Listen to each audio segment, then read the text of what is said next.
এবার কৃষি পণ্য উৎপাদনেও আর্টিফিশিয়াল ইন্টেলিজেন্স বা এআই প্রযুক্তি ব্যবহার করছে চীন।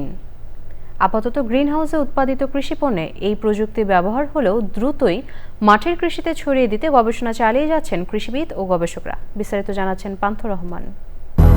200-র বেশি সার্ভিস ও ফিচারে লেনদেনের সব বিকাশ অ্যাপে সম্ভব।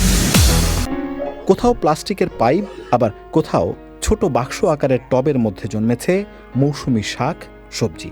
মনে হতে পারে প্রদর্শনের জন্য টাটকা এসব কৃষি পণ্য থরে থরে সাজিয়ে রেখেছেন কেউ। আদতে গ্রিনহাউসে চলছে খুব সহজে, অল্প খরচ আর কম শ্রমিকে শাক সবজি সহ বিভিন্ন কৃষিজাত পণ্য উৎপাদনের গবেষণা।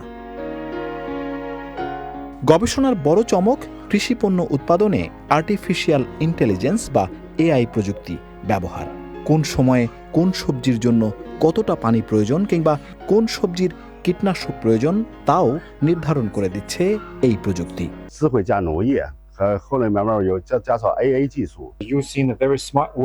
আমরা শাকসবজি এবং অন্য কৃষিপণ্য উৎপাদনে স্মার্ট প্রযুক্তি ব্যবহার করছি।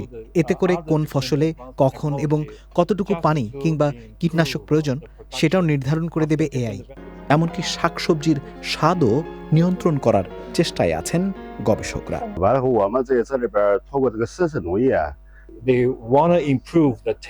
আমাদের এখানে ফল ফসলের স্বাদ নিয়ে গবেষণা হচ্ছে, খাবার আরও বেশি সুস্বাদু করার চেষ্টা আছে।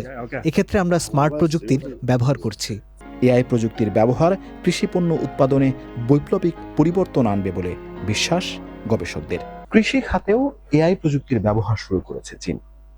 যে জায়গাটি দাঁড়িয়ে এটি একটি গবেষণা কেন্দ্র, এবং এই গ্রিন হাউস গবেষণা কেন্দ্রের মধ্যেই কৃষি খাতে এআই প্রযুক্তির ব্যবহার চলছে। চীনের শিনজিয়াং থেকে পান্থ রহমান, চ্যানেল আই।